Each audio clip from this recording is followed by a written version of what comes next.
Today, Top 30 is the only company in the world able to design, produce, set up and manage a top-level competition. Everything within the same company, everything with the trustworthiness and professionalism that an official competition requires. Everything. Top 30. Top 30.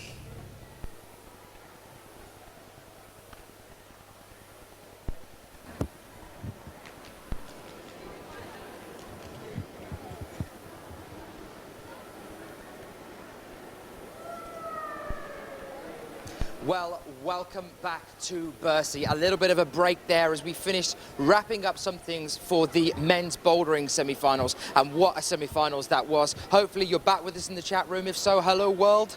My name is Daniel Finn and I'll be with you through the rest of the coverage here. Let's have a little look just briefly at the arena that we're dealing with here in Bercy. A 17,000 seat arena you can see behind me. At the moment, not that many people in here. Just a few of the athletes sitting up in the stands. Some of the spectators are allowed in, but mainly it's the teams with the climbers that are here watching us today. As we move into the weekend, 9,000 seats per evening will be or have been sold already, which gives us an audience of 18,000 total for the 2 days that the finals are going to be going on. Hopefully you enjoyed the semi-finals for the bouldering earlier. I certainly did. These very, very interesting boulder designs that you can just see behind me there are going to be reset now and get ready for the women's bouldering semi-finals, which we'll be bringing you over the next few days. We are due to start here at 2 o'clock Central European time. That's about now. We're just approaching that time.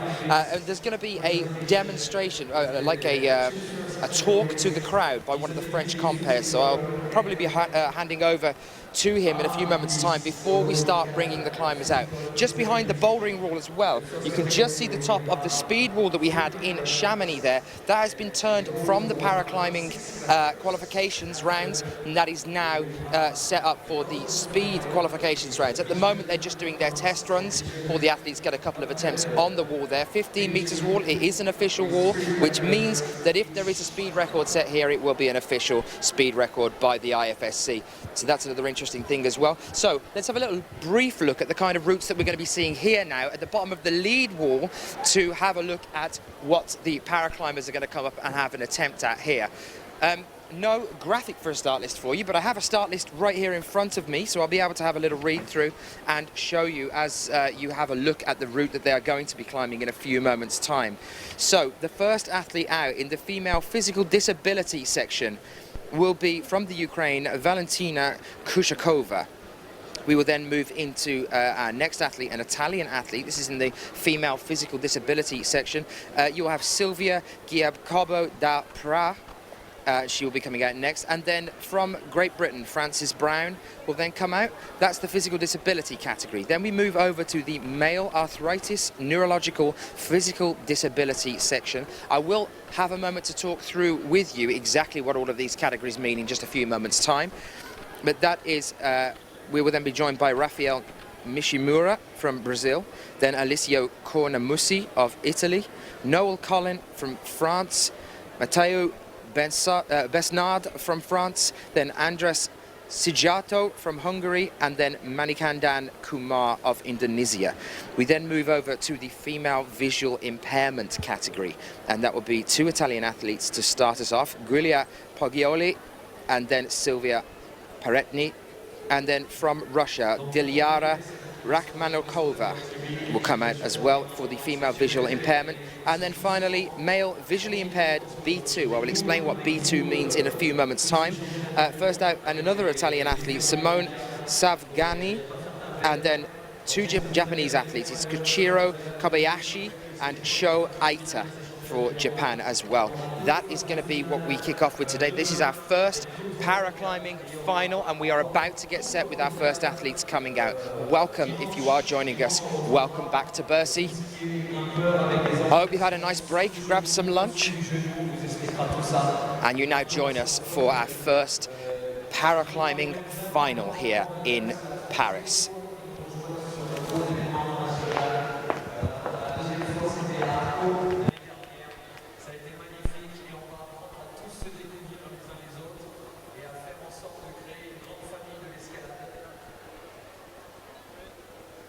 Alors, mesdames et messieurs,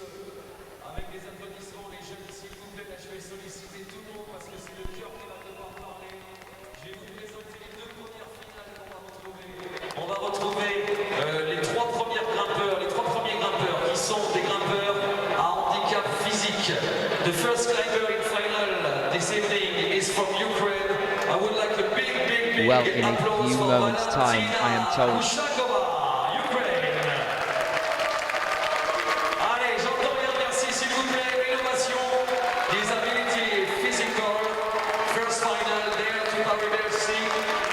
The second climber in final, she's from Italy. Make some noise for Silvia Jacopo dal Pra, Italy.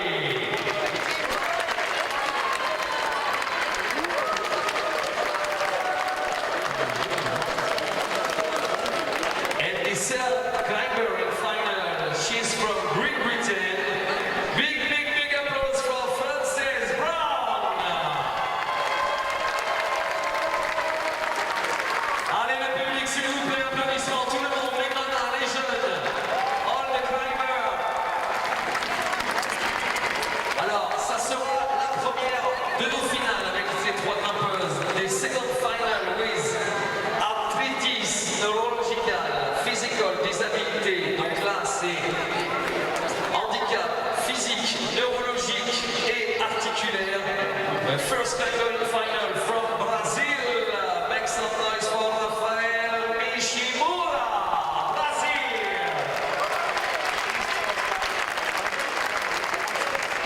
The second climber in final is from Italy. Make some noise for Alessio Colamucci, Italy.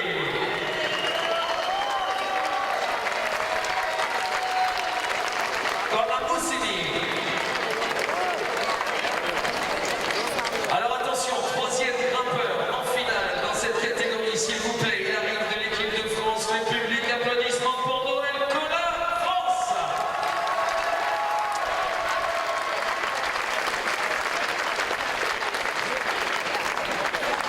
Quatrième grimpeur, lui aussi arrive de l'équipe de France. Applaudissements pour monsieur Mathieu Villa, France.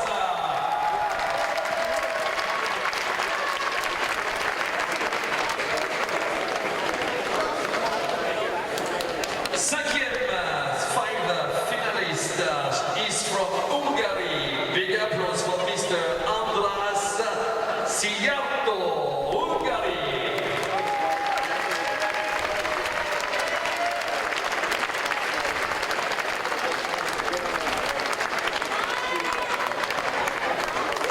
And the last finalist is from India. Big applause for Mr. Manikandan Kumar, India. Allez, s'il vous plaît, le public, la salle de merci, de la gauche à la droite, to the left, to the right, everybody, make a big applause on the climber, the people, everybody. Big applause for the finalists, please. And now they have 6 minutes to observation time. Allez, on y va pour l'observation de la voie.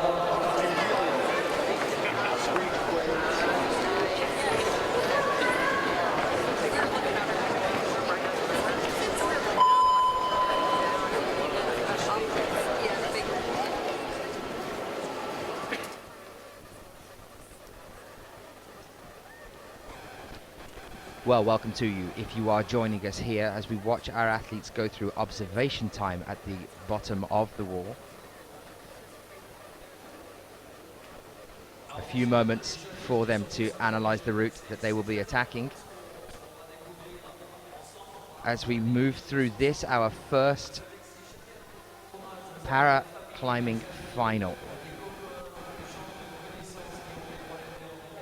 So, good afternoon to you. How is everybody doing in the chat room? Welcome. Are we ready to see this?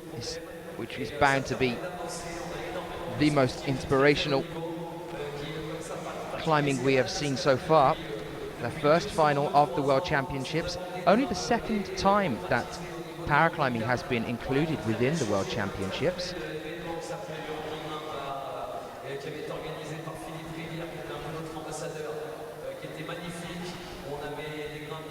So we start things off with the female physical disability category.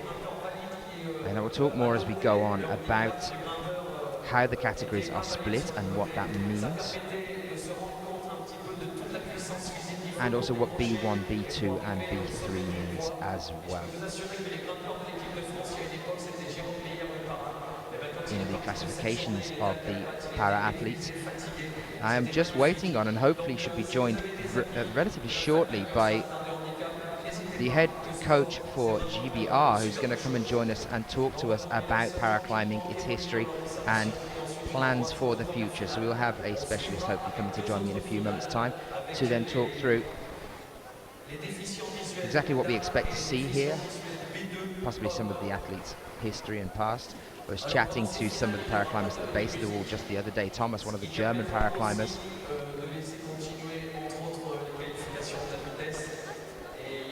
This is just the first final. Plenty more to come. We start things with female physical disability category. Then we move into the male arthritis, neurological and physical disability.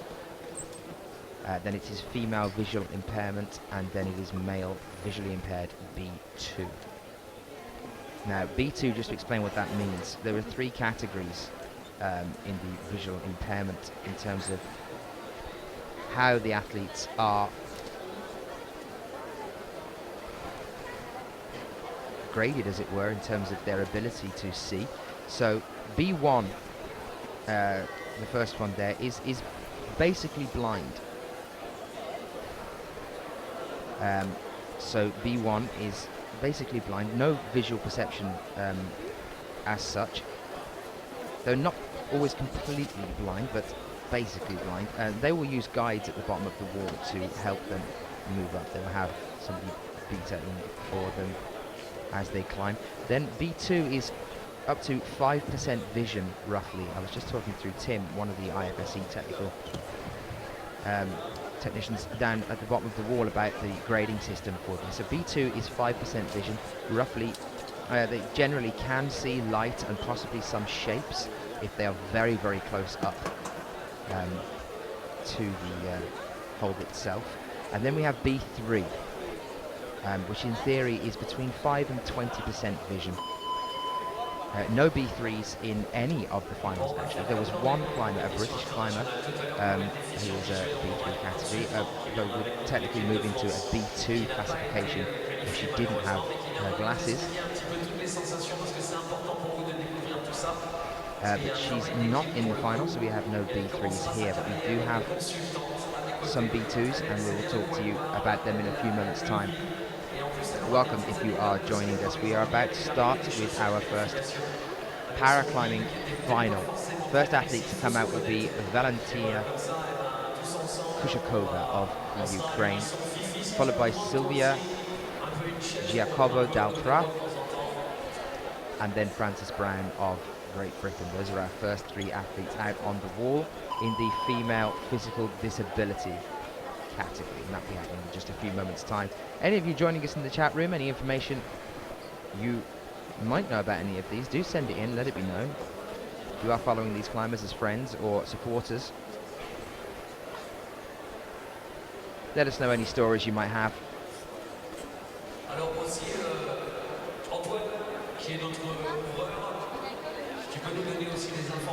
So, asking also, when is the male amputee category in the chat room? That is tomorrow, I believe. That's the second para final that we'll be bringing you, and that is tomorrow.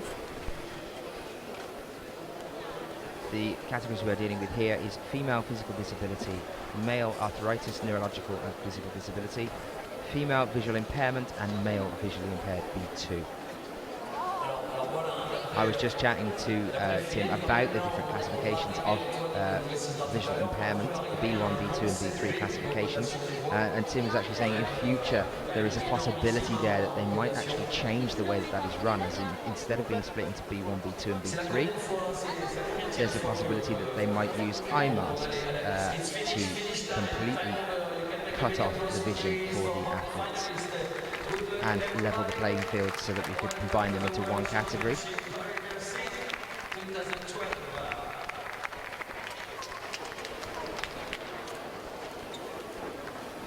We'll be down to the bottom of the wall in a few moments' time. You'll get to see the route firsthand as you move down there. Scrolling along the bottom of your screen now, some links to follow up on. Make sure you have a look at that one. La différence par contre avec les championnats du monde d'arco l'année dernière, au niveau de tout ce qui était finale de handicap, qualification de handicap, ils s'étaient vus après le travail. Donc ils avaient le temps de I see a lot of support already coming through into the chat room for our athlete, one of our male athletes in the arthritis, neurological and physical disability category, and that is Rafael Nishimura of Brazil. I can tell you that he is the 4th athlete out onto the wall in the male arthritis, neurological and physical disability category. Only 3 athletes in the first category, the female physical disability category, so we will be seeing Rafael as the 4th athlete to come out onto the wall. And a shout out there from Barcelos saying the whole Brazilian climbing community is here cheering for Rafa. Well, come on, Nishi. Fantastic to have you with us. Thank you for joining us. Any shout outs you might have, do send them in to us. If you are joining us on YouTube on the live stream there, on the high definition, get yourself over to ifsc.tv, www.ifsc.tv, and you will be able to join us in the chat room, which is what I am talking to everybody on right now. I can see everybody having a chat about the athletes we are about to see here. You'll be able to get involved and participate in the live action as we bring it to you. Well, here's some of our crowd now,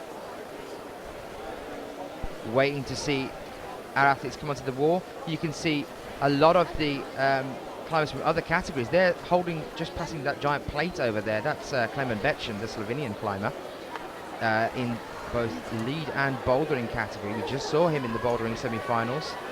There's Team GB coming over from the Olympics. There's Philippe, another very well-known para-athlete, next to Christopher, who is our main MC here.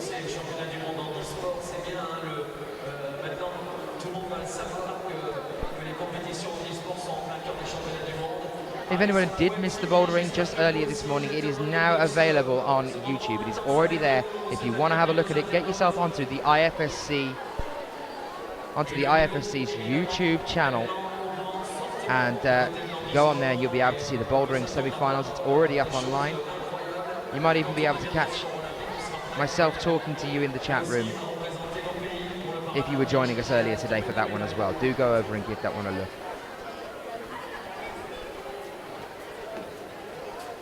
So a few empty seats here, you can see there. That will definitely not be the case as we move on to the weekend. Completely sold out for the weekend. And I have been saying, guys, get online and buy your tickets, but unfortunately you're not going to be able to buy your tickets anymore because we are completely sold out for the weekend. That just shows you what climbing has become over the past few years.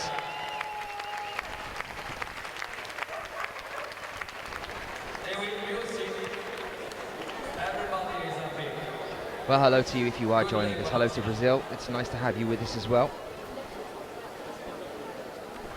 And we begin now with Valentina Kushakova of the Ukraine. Bib number 1 on there. And she starts in the female physical disability category.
Well, I am just joined by Andy Coulthard, who is the head coach head coach for the paraclimbers from Team GB. And you're joining us here for the first paraclimbing final. Thank you so much for joining us, Andy. How are you? Very well. It's great to be here this afternoon. So we've, hopefully you guys can all hear us in the chat room. Andy, anybody might be sending in some questions to us on there. I'm sure that as you are the expert, you'll be able to answer them much better than I. So do keep your eye on the chat room there, just to let you all know that we can see you in the chat. We've just started things off with our first category on here, which is female physical disability. Can you tell us about how the different groups are classified in paraclimbing? It's quite a complicated system. With this being one of the first sort of big paraclimbing events, some of the categories have been brought together. So we have this year all the women with a physical disability in one category. So the way that the IFSC have worked this is to put a mathematical equation to it, using coefficients to see, depending on someone's ability and disability, what they need to help even out the playing field for them as they climb. So let's just have a brief chat about that coefficiency. I have had a brief chat with Tim, one of the IFSC officials, about how that works. The performance coefficiency, it's a set of medical tests, am I right in saying that? That's right, yeah. And between 30 and 40 different measurements to talk about rotation on shoulders, arms, wrists, so every inch of the body is overlooked of every climber to see how much movement there is there. That's right. They also look as well at the neurological, some of the things that have caused these problems. So, for example, some climbers can't push themselves up with their legs, even though they have them. Some people, unfortunately, don't have them. So there is, different classifications for that, because obviously someone who hasn't got any legs is lighter than someone who's taking legs up with them. So even with or without the use of. So it's quite a complicated system. I would say, yeah, that we two of the top climbers in the paraclimbing section are in the amputee category, and both of them climb without their prosthetics. That's right. Yeah. We have a Spanish climber and a Japanese climber that are known as being two of the top climbers in the paraclimbing. And just to let you guys know in the chat room as well, both of those athletes, we will be seeing them over the next few days, both of those athletes have on rock topped 7C plus routes, and that's without a prosthetic, and they are in the amputee category. They have topped out on 7C plus routes on rock, I'm told, which is phenomenal. Yeah, absolutely. Yesterday, their second qualifier climb was on what I've been told was a 7A, which was impressive to watch. Well, we did manage to see some of the paraclimbers over on the first day of coverage. Yesterday, cutting between the bouldering and the lead. Unfortunately, we missed some of them, but I can promise you now we will be covering every single final for the paraclimbers. Let's just go back onto what we were talking about, the performance coefficiency. But just before we do, I will actually have to pause there, because I believe that this is Francis Brown you are now seeing coming out onto the stage. What can you tell us about Francis? Francis has been climbing as a paraclimber for the last 2 years. She had an accident at work about 5 years ago, fell from a ladder and broke her neck, and she used to climb as a child, but she's relearnt how to do that as a paraclimber just in the last few years. In the British Mountaineering Council's paraclimbing series this year, she came first and became British champion, the first British paraclimbing champion that we've ever had. So it's great to see her here today, and just wish her all the best for the climb that she's actually now doing. Well, I imagine that you train with Francis quite regularly. What kind of training do you go through, and can you also tell us the extent of the handicap that Francis has at the moment? Francis trains around 35 hours a week at the Arch Climbing Centre in London. She has her own coach down there, so unfortunately I don't get to see her as much as I'd like. However, in terms of her physical disability, she's got no means of pushing up with her own legs. Although she can move them and swing them into position, all her climbing is done with her upper body. As you can see from the images here, she's got a lot of upper body strength. Very much so, yeah. How long did you say that she'd been climbing? She'd been climbing from a young age, and she started climbing at about the age of 11, and at the age of 22 she had her accident. So how long has it been since the accident that has Only now got her up 5 years. And in 5 years she's at this standard of climbing? In 5 years, and bearing in mind, in those 5 years, it's actually only been two years of getting back into climbing. Oh, this is absolutely exceptional. I can tell you now where she is on the wall. She is currently over into the third section of the wall, approaching the overhang now on the paraclimbing route that we have here over on the far right-hand side of our lead wall. I can tell you that in terms of where she is compared to the lead route for the women's semi-finals that we saw earlier today, she is over halfway up on the wall compared to where that route was earlier today. So a phenomenal effort here from this athlete. Do we think we could actually be about to see her top here, Andy? I'd love to see her top. It would be fantastic for Fran, and obviously fantastic for Team GB. We'd love her to get all the way. Well, do give us a shout out if you are joining in and watching us here. Welcome to the first paraclimbing final of the World Championships. My name is Daniel Finn, and I'm joined by the lovely Andy Coulthard, who is the head coach for Team GB in the paraclimbing section. Any questions you might have for either of us, do send them into the chat room if you are joining us on ifsc.tv. We are here now with Frances Brown, who is one of the British athletes. That unfortunately marks the end of Frances's climb, but there the support. Andy, what a phenomenal climb. Absolutely fantastic. Yeah, it's good to see her teammates from the paraclimbing team on the screen just now as well. So yeah, she'll be very happy with that. They're watching and supporting from the bottom of the wall. And as we move through to the rest of our paraclimbing finals as well, it's unfortunate this is the first one really that Frances is participating in, because I think as we move into the weekend, this is going to be absolutely packed, this stadium here. Now, what do you think about the difference between last year's way that it was set up for the World Championships and this one, Andy? I think this is fantastic. It's been fully integrated.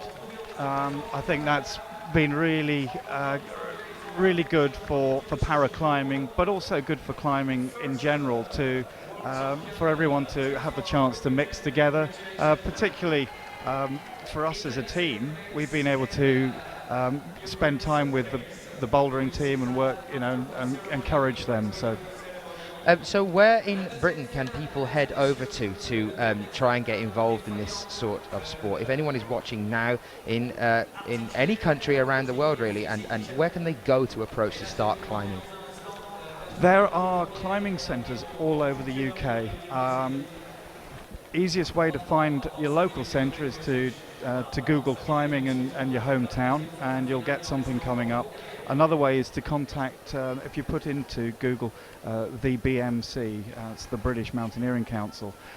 There's contact numbers on there for you to phone up and ask. They've got all the information on what's happening right across the nation. Well, there is a lot of support in the chat room now for the next athlete that is about to join us, and that is Rafael Nishimura. It's Nishi coming out now, and a lot of you are joining us from Brazil to offer your support to this athlete.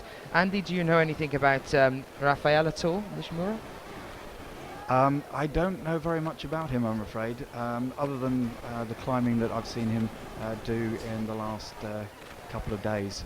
He's very impressive, and certainly going to be one of the big contenders this afternoon.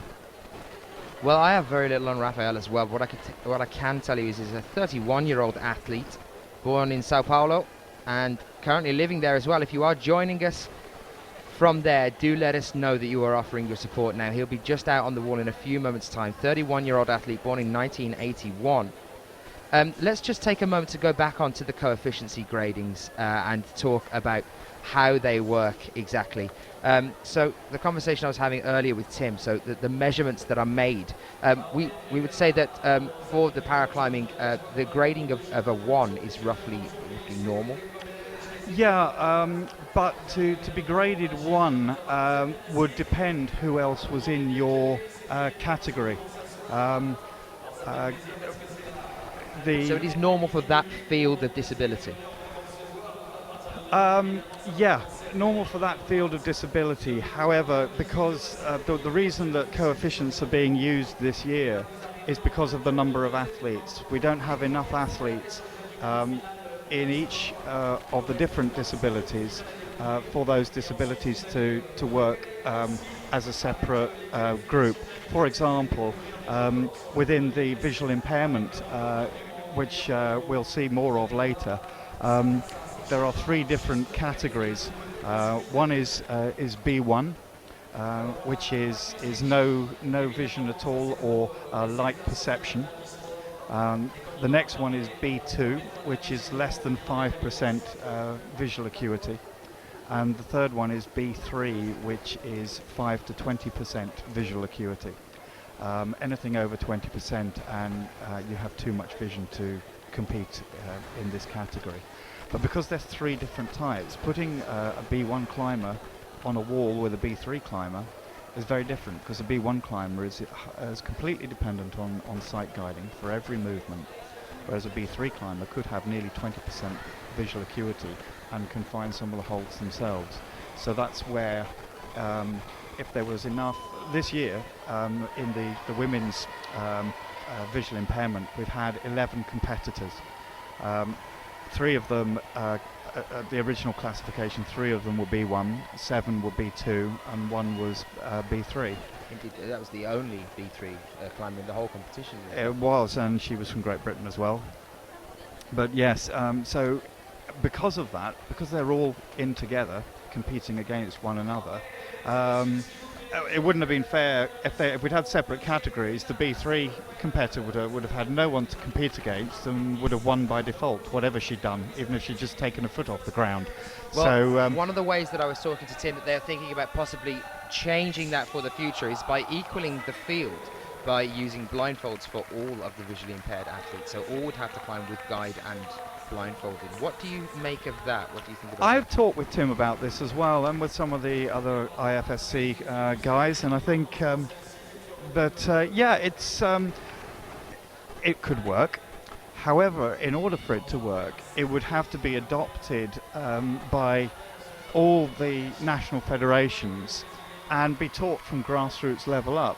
Otherwise, you'd have people coming through the system who had learnt to climb, although they would be 2, they'd learnt to climb without a blindfold on. They couldn't then enter an international competition and suddenly have their category changed. It's the same, I would say, with any form of climbing. You have to start the training, get the basic thing before you then move into competing. So yes, there will be athletes there that were used to climbing with some vision, to then have to go in with the blindfold could be a bit of a shock to the system. It means changing and possibly taking the time to readjust that. And then there is the disadvantage of athletes that have been climbing with the blindfold and with the guides at the bottom of the wall for a long time. They would then have an advantage over the athletes that hadn't possibly. There is that to take into consideration as well. I've got to have to pop back over onto the wall now for Rafael Nishimura as he starts here. If you are joining us, welcome. My name is Daniel Finn and I'm joined here by Andy Coulthard, who is the head coach for paraclimbing for Team GB. An incredible effort from Rafael Nishimura there. He was just about onto the 27th hold, I believe, on the wall, just next to that diamond-shaped feature on the wall there. Well, I can tell you that some of the gradings for the women athletes, the female athletes in the female physical disability category that we saw at the start there were as follows. Kushakova scoring an 18, Giacobo scoring a 25, and Francis Brown scoring a 52 there on the wall. So moving over the overhang onto the first of 2 flats. You can see it on the wall there, just up on the right-hand side of the lead wall. You can see that that there, the first flat of the section on the very top of the wall, then moving into another extended overhang. And another thing to bear in mind, guys, is that these athletes are climbing on the same wall, albeit a different route, but same wall as all of our normal, I say normal, but the lead category climbers from the World Cups and the World Championships. And that's an incline of over 30 degrees. So that is I wouldn't even be able to get off the ground, personally. It's very impressive. I can tell you, Fran has done some training with me in Awesome Walls in Liverpool, and one of the walls that she's climbed on there was a 17-meter high wall with a 7-meter overhang on it, and she led that on a 6B, which was very impressive. Yeah, she led it, clipping the rope in as she went. So you can see why getting up to where she did today came with probably, I'd say, a relative amount of ease. She might argue that one if she was sat next to us with a microphone, but yeah. Well, we did see in the Olympics just recently one of the physically disabled or handicapped athletes wanting to move over into the Olympics. Do you think that could be something that we might even get to see in the future of climbing with enough support for it? Do you think we could see some of our climbers competing with the physically able climbers in the future? I think there's the potential there. Whether it will happen in the short term, I don't think so. But I think the standard of climbing is increasing every year, right across the board.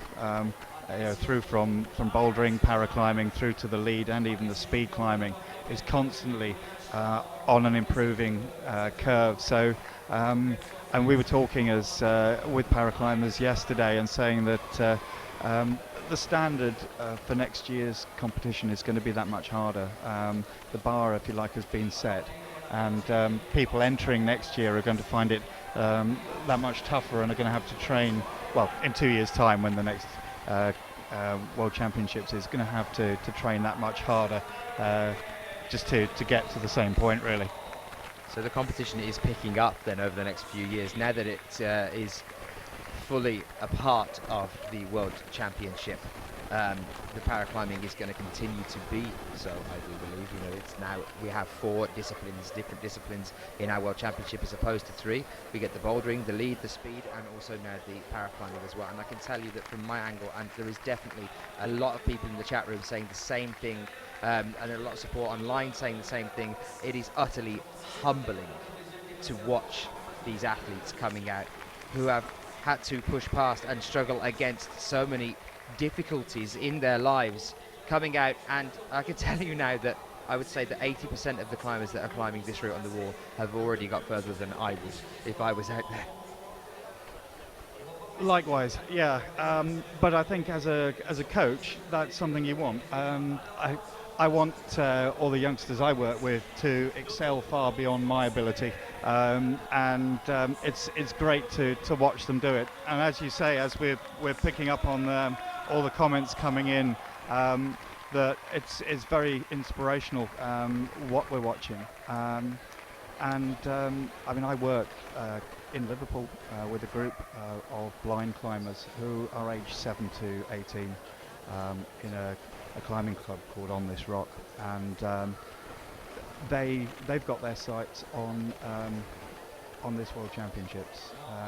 2 of their friends have been here competing and didn't make it to the final, but they only started climbing in January, so they've done well to get here. But these youngsters have got their sights now on being paraclimbers and bringing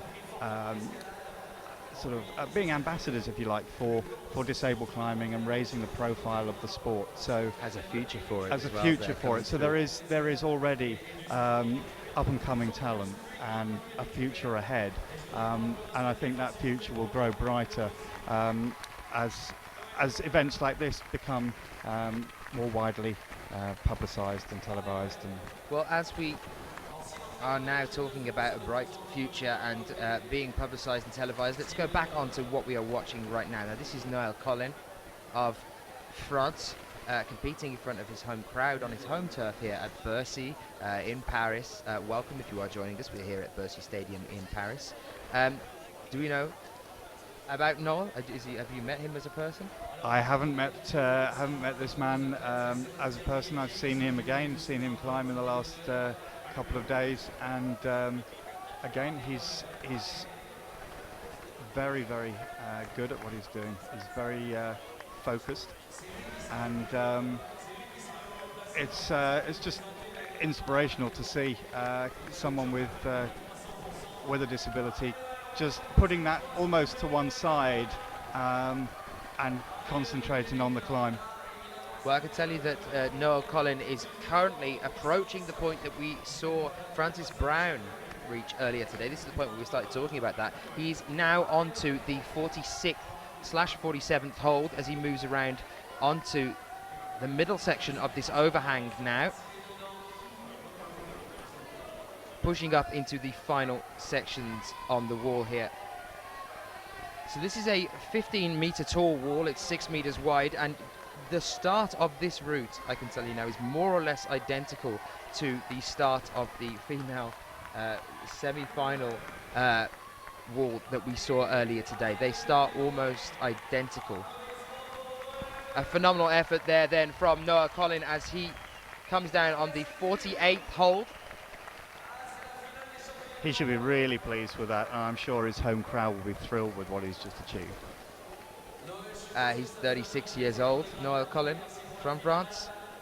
And we are in the arthritis, neurological and physical disability category now. And we move forward to Noel's teammate coming out next, and that'll be Mathieu Besnard. He'll be out with us in a few seconds' time.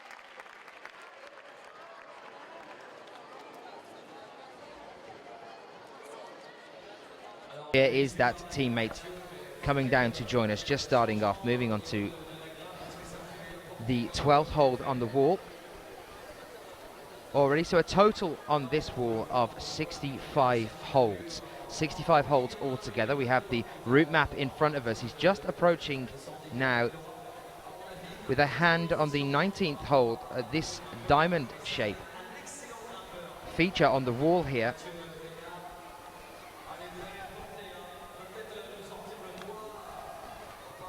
Now he needs to get up and past the 48th hold if he wants to move into first place here.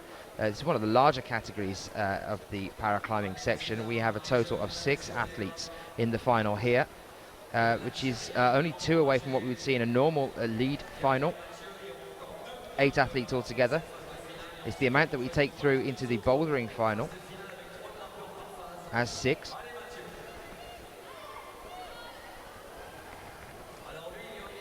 So from your personal opinion then, Andy, after working with some of the para-athletes, how would you say this guy's looking right now on the wall? You can see the lactic acid building up there. Yeah, I can see it building up a little. He's looking strong. He's got very good movement, especially with his legs. He's getting his body just where he needs it to be. He's making nice, smooth, effortless movement. He's pretty much at the place where his teammate reached just now. So let's see if he can move around this block and up past where Fran did. That is the hold there, number 49, and that's him now moving on to the upper section of the wall. One more move. That hold there, that is where we saw Francis Brown come down. So this means that he pushes into the 53rd and onto the 54th hold now. Mathieu Besnard pushing onto the 54th hold of 65 as we move through here. The 26-year-old athlete from Sète. He's still looking very comfortable with this as well. If you are joining us, welcome to the first para climbing final here in Bercy. Any shout outs you want to send in to us in the chat room, do make yourself heard. Let's get some support now as Mathieu moves on to the 60th hold now, 61st on the right hand. He's got to bear over onto this triangle-shaped feature. I think we're going to see our first athlete to reach the top. He seems Extremely He's strong done here, it. and that He's is done it. He's matched it. Yep. That is Fantastic. the 65th hold. Our first top here now by Mathieu Besnard. And the crowd is thundering out there.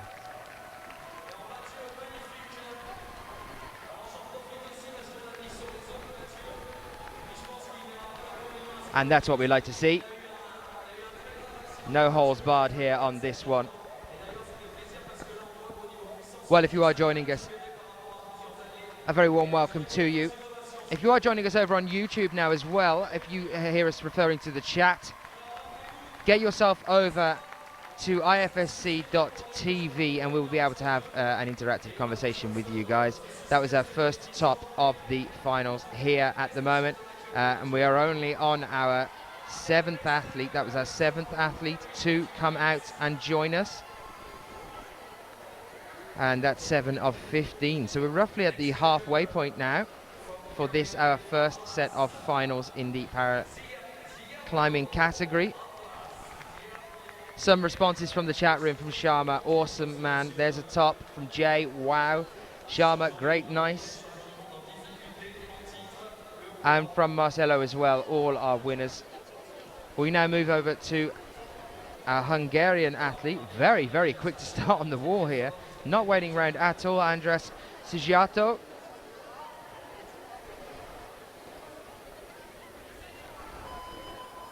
Well, here you can see that overhang that we were talking about. So over 30 degrees, the overhang on here. And here's an example of somebody who you could see potentially competing with able-bodied athletes. He's just running up that wall smoothly, and you know, he knows his whole body. He knows what works well and what needs to be where, and he's fully focused. Well, I would say the same thing for Mathieu Besnard, who was out just a few moments ago. Both of these climbers seemed that they could easily cross over into the able-bodied disciplines that we have of lead bouldering as well. And it looks like, to be honest, I would say that Andras could probably compete in the speed, at the speed that he's moving up this wall. Absolutely incredible at the moment. So how did you get involved in paraclimbing then, Andy? What was it that brought you into paraclimbing? Well, I'm actually, I've got a visual impairment myself. I've got a condition in my right eye that's left me blind, although my left eye works fine. And I've been climbing for a number of years. A couple of years ago I set up a social enterprise in Great Britain called On This Rock. So we're a non-profit company and we're there to bring climbing to disadvantaged young people. And because of my experiences with my sight problems, I wanted to give visually impaired youngsters the chance to learn to climb. So back in December last year, I worked with a charity in Liverpool called Bradbury Fields, and we got some funding together to start a project. And the British Mountaineering Council got in touch with us in January, and I spoke there with Rob Adey, and he told us about the paraclimbing series that they were about to start. And I did tell them that the guys that I got in my group had only been climbing a fortnight, and he said, oh, that's all right, let's get them down, give them a chance if that's what they want to do. So 5 of the 10 of the group took part in the British series, and 2 of those 5 are here watching what's happening today because they've been competing. They made it through the British climbing series and came ranked 2nd and 3rd in the UK, and it's kind of just roller coasted from there. So that's how my involvement came about. It was a personal interest that then became a professional one, and it's a privilege to be part of it. And an obsession, I would no doubt say as well. Yeah, my wife would certainly say, yeah, it could be a little bit with any of them, any of the people I speak to, it's always an obsession. Well, this is our last climber from Indonesia, and that is Manikandan Kumar. And he makes a start here. A phenomenal effort from our last athlete just to come out, Andras Sigiato from Hungary. Very, very fast up that wall. Only seemed to run into trouble right at the end of the climb there. It didn't seem like he had any shaky moments apart from that last little pop as he tried to boost up onto the 55th hold on the wall there, and it looks like that's the point in the wall that it really does push into the difficult section of the wall. Until then, he looked like he was steamrolling up that wall, and so at the moment is Manikandan as well. People asking me in the chat room, how many holes do we have on the wall? There are 65 holds on the wall. So when you can hear me talking about how high they are up on the wall at present, that is, they are trying to reach the 65th hold. I do apologise for saying earlier from Indonesia. This is from India, our climber here, Manikandan Kumar, so I do apologise for that one. Got myself confused for a few moments there. We have a climber from India now on the wall, Manikandan Kumar. One thing I'd love to see personally is more Indian athletes in the World Cups and World Championships for the able-bodied athletes as well. The more multinational we can get, the better. It's obviously a sport encompassing all different varieties. We already have the 4 different disciplines in climbing, but I can tell you that just in the youth championships over in Singapore just recently, we had over 46 different countries competing. Well, at the tech meeting at the beginning of this championships, we were told there are actually 58 nations represented here, which is superb, with over 500 athletes competing. So this really is a fantastic event. Well, anyone joining us in the chat room to support Manikandan Kumar right now, this Indian climber, 26 years old, born in Bangalore and now lives in New Delhi. Anyone that is joining us from those places, do give us a shout out. Let us know you are here and watching, supporting Mani as he makes his way up this wall.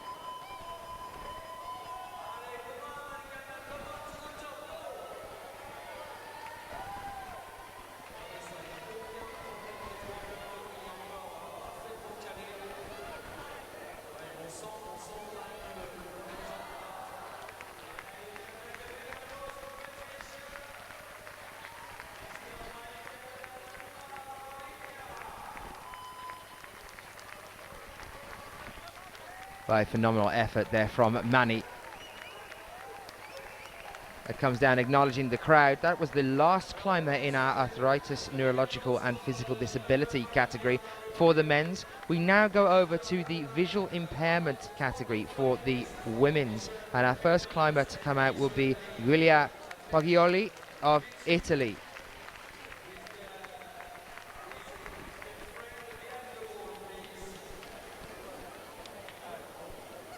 But there will be a short pause between that while we introduce those, well, the groups that are about to come, which is the female visual impairment group and the male visually impaired B2 category.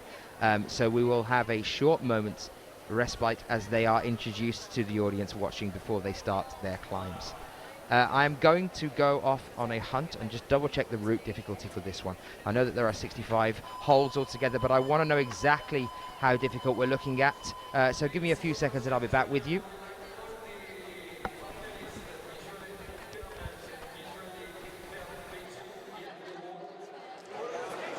This is Giulia Pagioli, Silvia Parente, Liliana Rakmankulova, and for men, Simone Salvanin, Koichiro Kobayashi, and Sho Aita.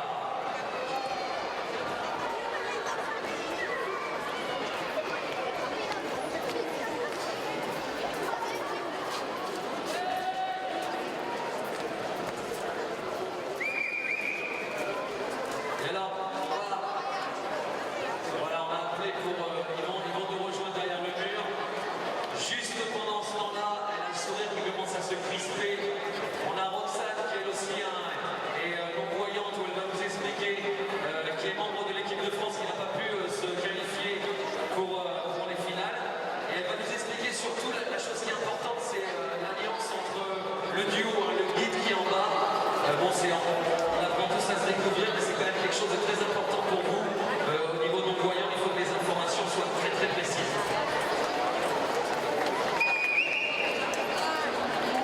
Alors attends, on va monter le son du micro.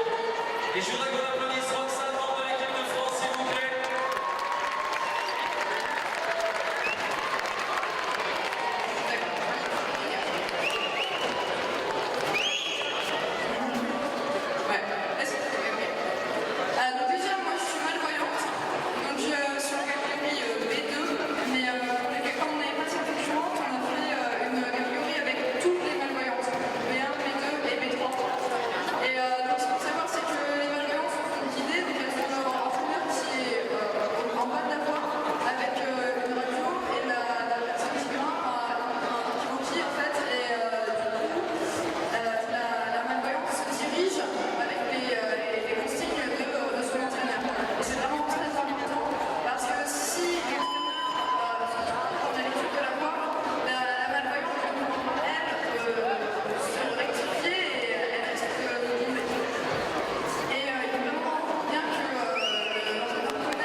Well, this is the athletes' observation time.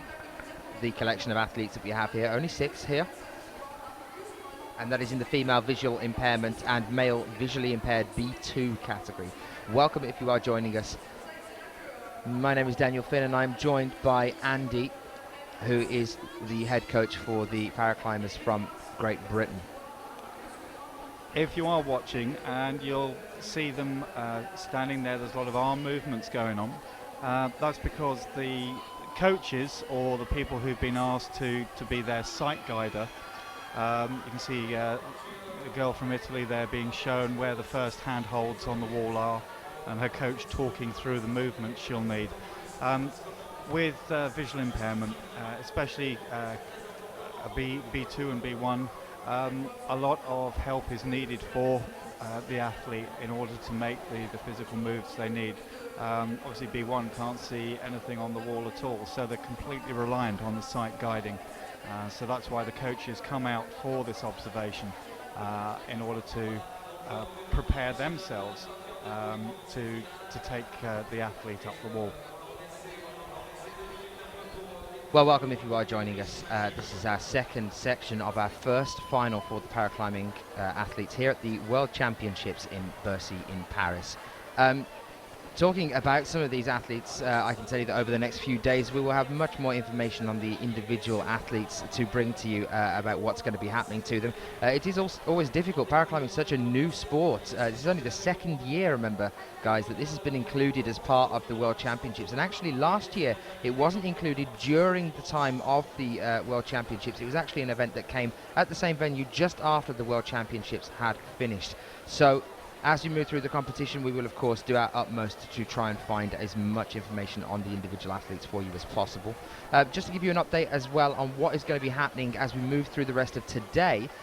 Once we finish here with the paraclimbing final, we will be closing the stream for a few moments time, and we will be rejoining you for the ceremony for the para athletes when they come out to accept their medals. And we will be showing you all the medals there. We unfortunately are unable to show you the results at the moment.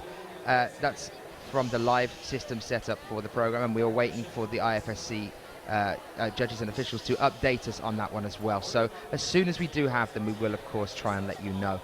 We will be then coming back to you for the paraclimbing medal and award ceremony. We will then be closing the stream again for a little bit of time, and then we will be back with you for the replay of the women's lead semi-finals later on, and I will be joined by the very lovely Sheila McCarnan to talk through the athletes competing to try and move forward into the lead finals there as well. There you can see Clement Betchen waiting and sitting and eating in the audience. It's nice to see some of the physically able athletes sitting down and watching the paraclimbing as well. I can now tell you that the difficulty of the route that these athletes are climbing in these para athlete categories is a 7B. And I can tell you that me and both myself and my producer, as we just come back over to show you Raphael, after finishing his climb, being able to sit down and rest, thankful for it, I'd imagine, after attempting a 7B. I can tell you that me and my producer actually went and had a go on the speed wall at the World Youth Championships on the beach in Soloso, and that's a 6A, and I can tell you that neither of us could top out on the speed wall. It's quite possibly the slowest speed climbing ever seen in the history of the sport, I think, myself and Mike. So that just goes to show you how difficult this is. They are climbing a 7B route here on the lead.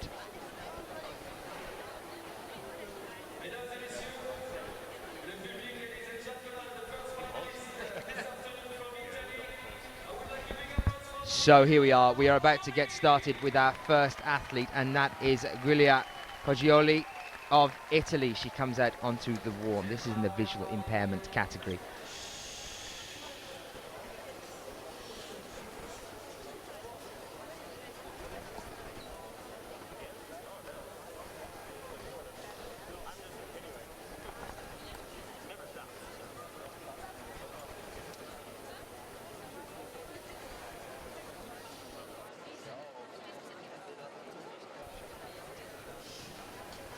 Well, there you can see there's a little headset on the side, on the right-hand side there, and that is linked to the guide there that is at the bottom of the wall. We're showing her the handhold position start. Shaking out the hands just to free up the muscles before starting on this wall, and that headset will allow the guide to help her as she moves up this wall. What, may I ask, is the opinion of you guys joining us in the chat room right now for these athletes climbing a 7B difficulty route on a lead wall that is 15 meters high with some of the disabilities and handicaps these athletes have? How does that come across to you guys watching it from around the world? Andy, how are you feeling? I'm feeling really excited for her. I've watched her climb in the last 2 days, and she's a brilliant athlete. But as you can see, she's is reliant on what's being talked through from the ground below. She's taking her time, listening very carefully to what her coach is saying, and making really precise movements. What are the types of instructions that she'll be receiving in that headset now? What will she be hearing? She'll be being told precisely where to move her feet, where to bend her knees to. The coaches, the sight guiders, always tell the athlete where to get their balance right, where the next handhold's going to be. If you bear in mind, some of these athletes are completely blind, so you can't say to them, oh, go to 1 o'clock or go to 3 o'clock with your right hand, because they might never have seen the face of a clock. So you are looking at trying to, as a sight guide, trying to keep the athlete balanced and comfortable so that they're not in an awkward position when they are climbing, but also put them in a position where they can make those moves. And bearing in mind this is a 7B, those moves aren't going to be particularly easy. So she's now trying for that left hold for her foot, something to push off against, so it just gives her a little bit of upward movement with that right leg. She knows, just went for it and didn't quite make that next hold up. Well, I think that was moving on then onto the 19th hold roughly, round about a hand on the 15th, trying to push up onto the 15th to the 16th hold there for Giulia Paglioli. I imagine that the coach and the guide at the bottom of the wall would have different ways of communicating to the athlete how they are to move on the wall, depending on the individual as well. I mean, I'd imagine there is some sort of short code there for the athletes. Yeah, it is very individual. I think the whole of disabled climbing has to be tailored specifically to the individual climber. There are no two climbers who are exactly alike. I mean, I know from working in the VI climbing group that I run, how each person has a different way of movement, a different way of communicating with you.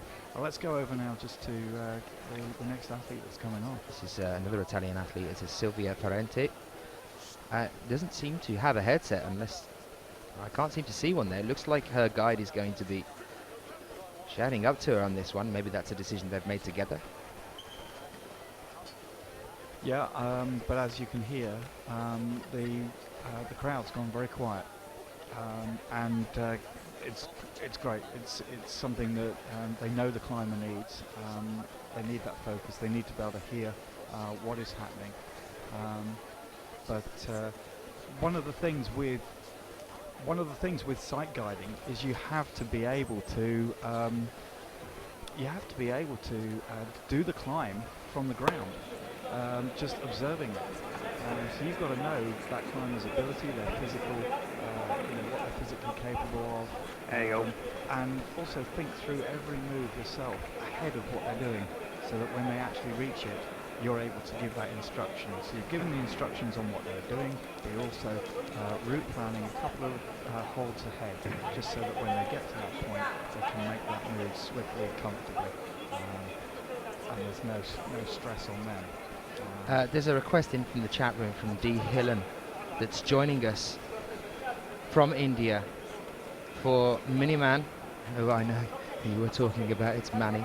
That's Manikandan Kumar from India saying, can you please mention how proud you all are over in India for the athletes? And I'm sure that that is something that comes across and rings true for a lot of you that are joining us now to support these phenomenal athletes as they move through the first para final here in Bercy.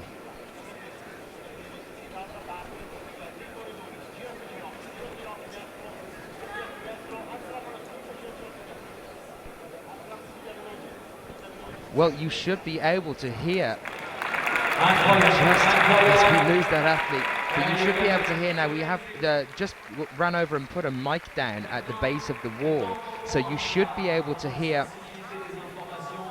some of the instructions coming from the guides at the bottom of the wall as we move through. I know a lot of you are interested to hear what is being said to these athletes as they go on the wall and move up the wall.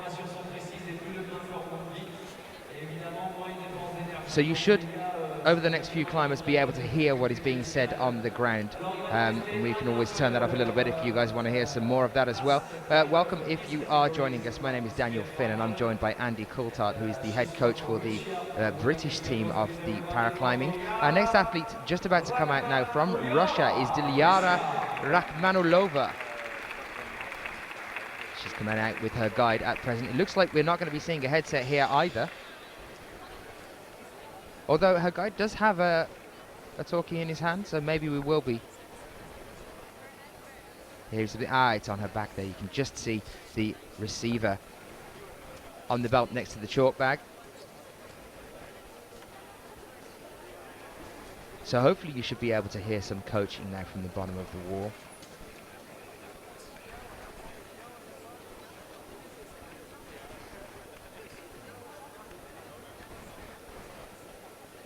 Well, thank you all for joining us as we go through our first of 3 paraclimbing finals over the course of this World Championships, one of our 4 categories now as well. And the other thing that I will say to you guys is we'd love to see you coming back and joining us as well as we go through for the rest of the World Championships. I noticed that Ian Dunn, the head coach for the youth climbers over in GB, is joining and asking how the British girls have done to you, Andy, in the chat room right now. Ian's asking how they've got on.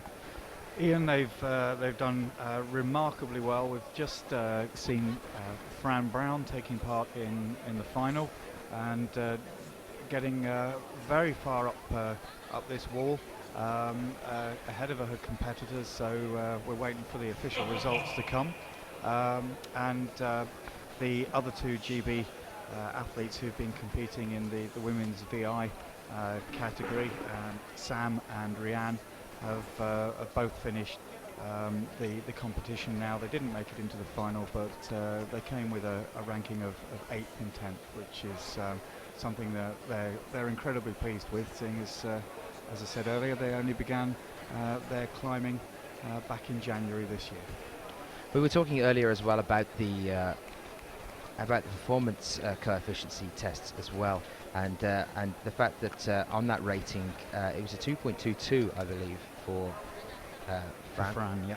And how the efficiency rating can affect the overall result of these competitions. Yeah, if you've got somebody with a high efficiency rating, they can climb a lot lower than somebody with a lower efficiency. And still beat them. An example would be if your efficiency is 1 and you climb to the top, you get 100 points. If your efficiency is 1.3 and you climb to the top, you get 130 points for doing exactly the same thing.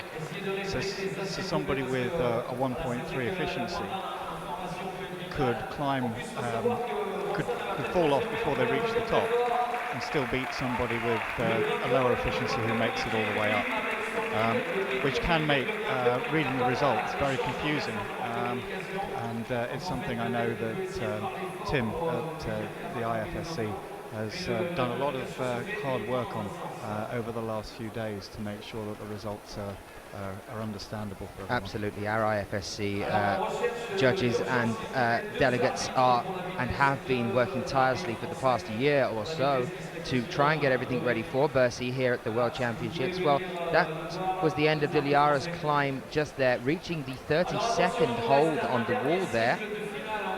I believe around about that point as well. Thank you if you are joining us. Just to say hello to Alan, some of the French climbers joining us from Taiwan at the moment. Bonjour. I hope you are all okay.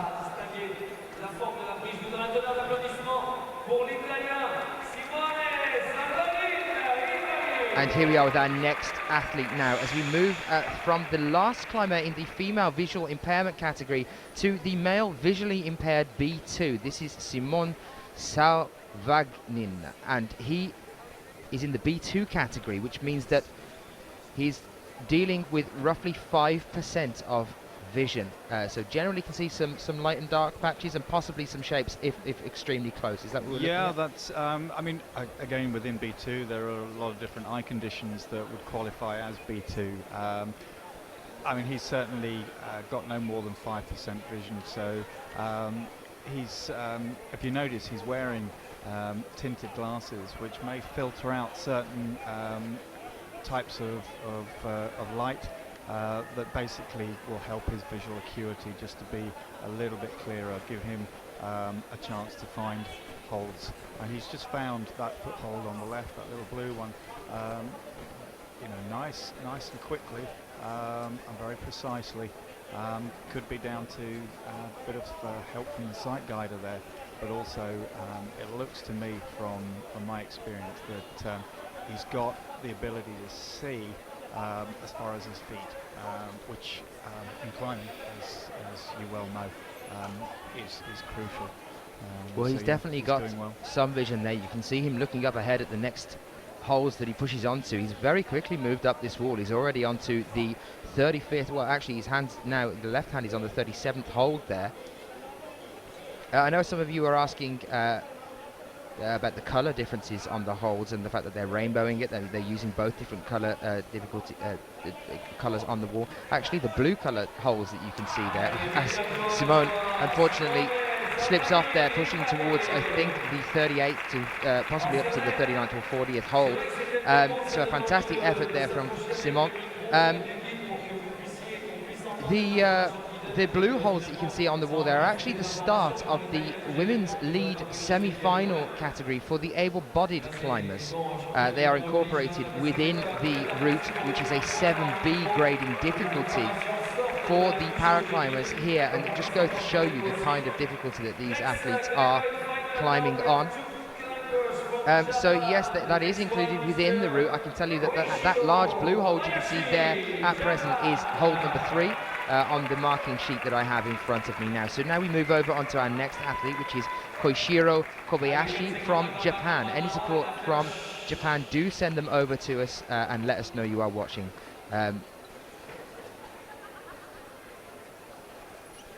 As we move on to our next athlete, and it just says a moment of talk with his coach before he starts climbing on the wall. If you listen carefully, you can actually hear the coach sight guiding this climber up.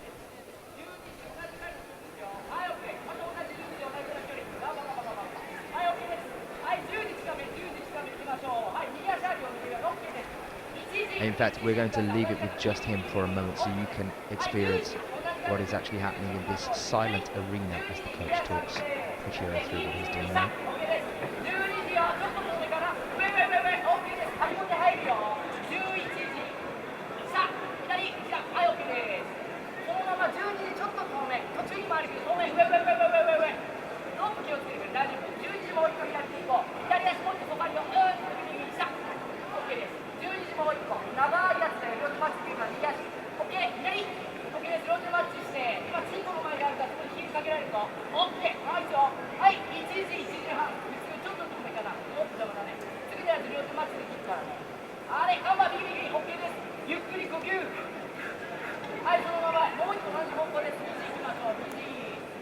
OK。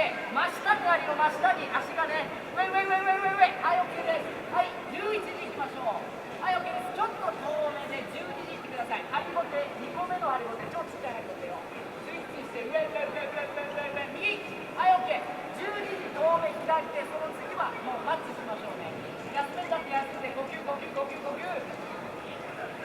う一個いっちゃって。はい、OK です。右はすぐ足あるよ。OK、両手マッチして、そのまま9時よ。OK、12時。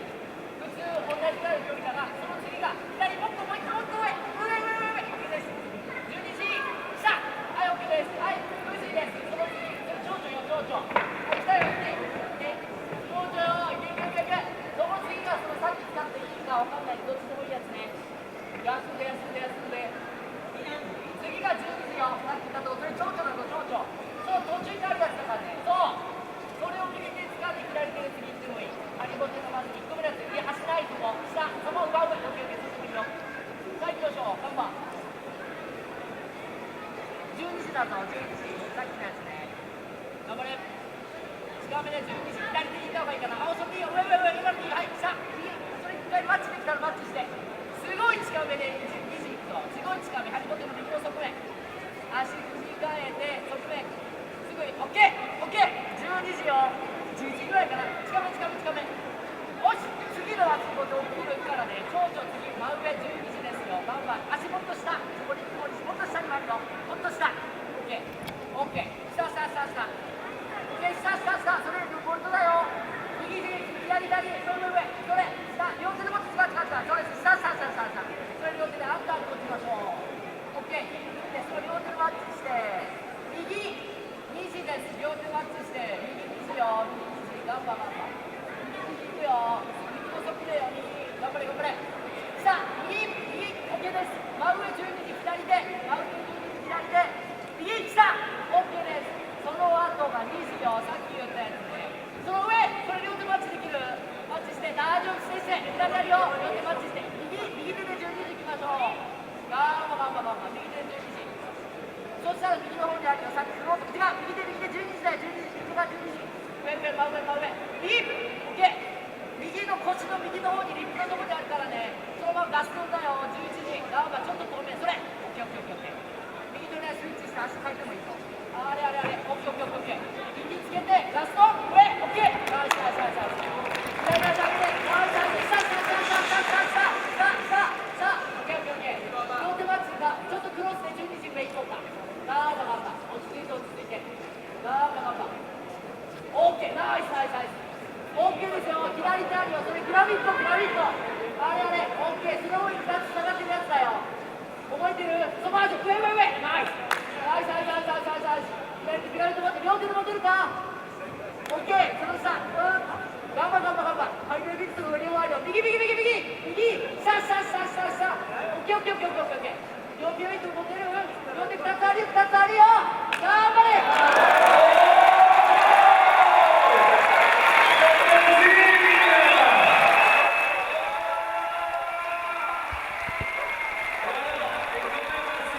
That was absolutely fantastic to watch.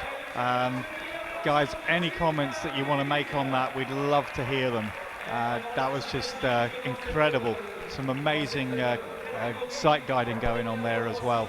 Well, actually, the reason that I didn't come straight in there with a shout of applause for that athlete on the wall there is because I actually had to go out into the arena and stand at the bottom of the wall. I was just standing next to the coach there because I wanted to hear more of what he was saying.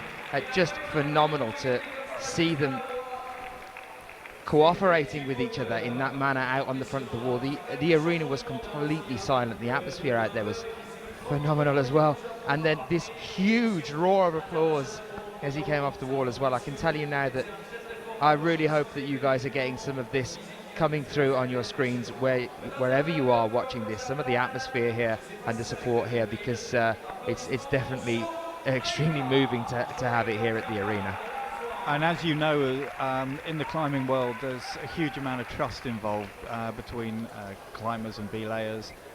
Someone spotting you while you're bouldering, but between someone who's visually impaired or completely blind, and a sight guider, you can imagine the level of trust that's needed for that kind of climb, for a 7B climb, with all the movement and balance that's involved there.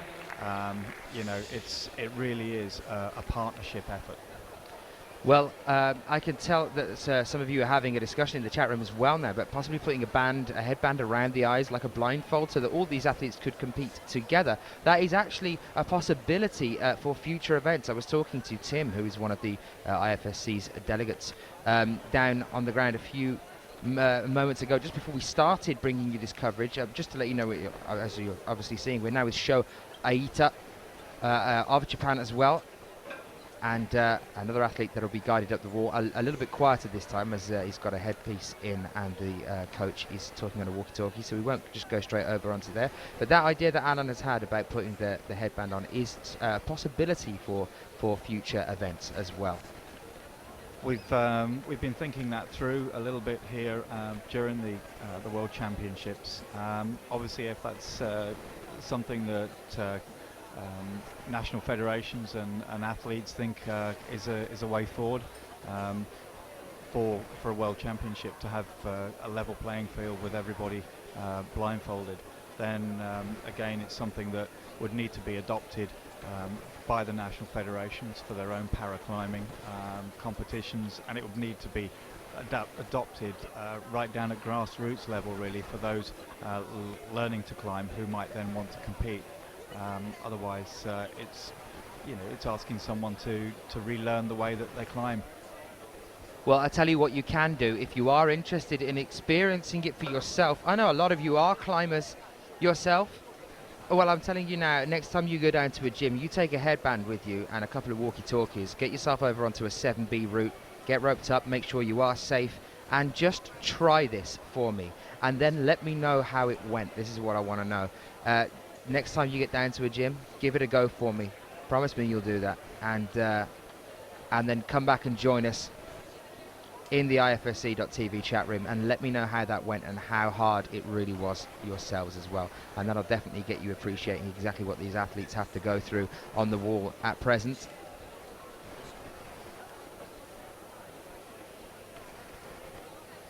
So currently Sho Aita is now moving on to he's currently on the 45th hold and now popping up onto the 46/47th. You just see if he brings the left hand up now with the heel hook there.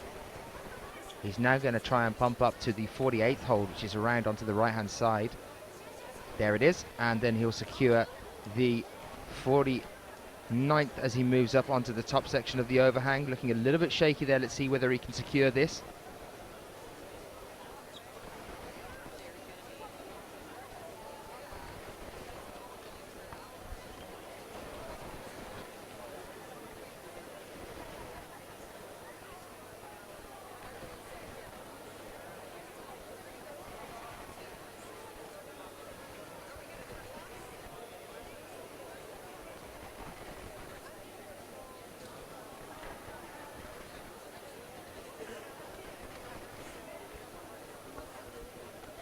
Well, here we are now, currently just joining Sho Aita as he moves his way up onto the 55th and 56th hold here on the wall in the B2 category. So these athletes are climbing with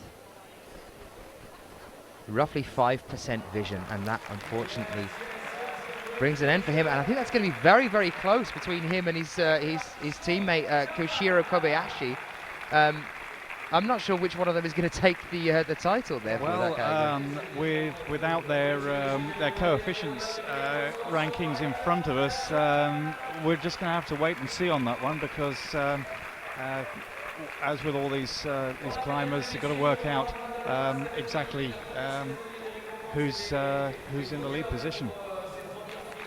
Well, guys, I hope you have enjoyed that first final. Many more to come, and of course, as we move through the competition, myself and Andy will latch onto as much new information about this new and upcoming section of sport for us as well in the World Championships. I have to first off thank Andy for being with us all the way through that first final. And Andy, you're going to come and join us again, I believe. I am. I'm looking forward to it. So Andy's going to be back with us over the next two paraclimbing finals, so don't miss them at all. We're going to take a short break now. We'll be back with you in a few moments' time to show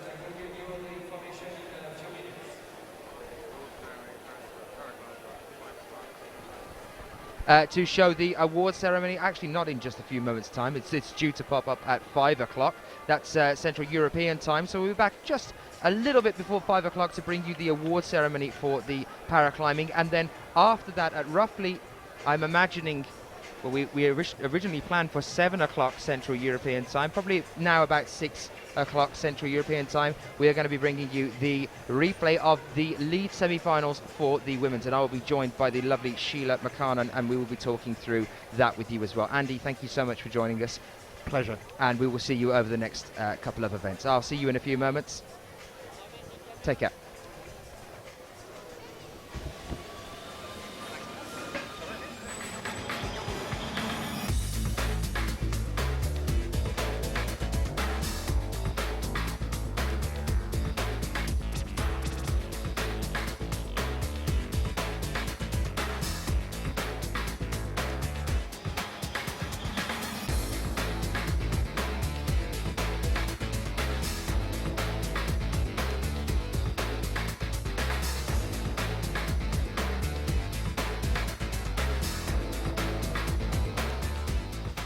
Today, Top 30 is the only company in the world able to design, produce, set up and manage a top-level competition.